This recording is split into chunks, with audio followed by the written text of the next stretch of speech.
But let me show you how do you put glasses on a Vivaldi. In other words, how do you make it a little bit higher gain using lenses?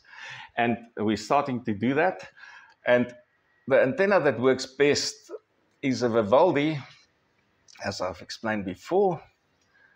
And gee whiz, I wish I was a better artist, because then we put another Vivaldi going like this.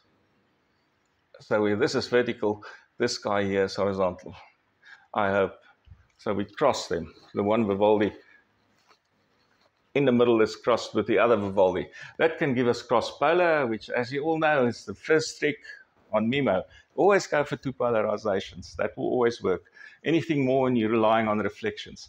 But we looked at the sky and we needed to fit it in an enclosure, and we read an interesting article. So this is not truly our innovation, but we realized that if you put a lens in front, then you can get about 2-3 dB more gain. And a lens sounds like a bit of a killer because, you know, we think of glass. But for antennas, a lens could be made out of plastic, okay?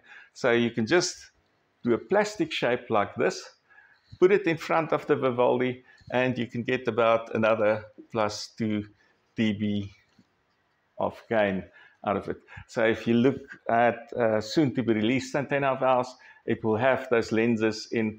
We're looking at Vivaldis for very interesting other antennas, which I will tell you more about later.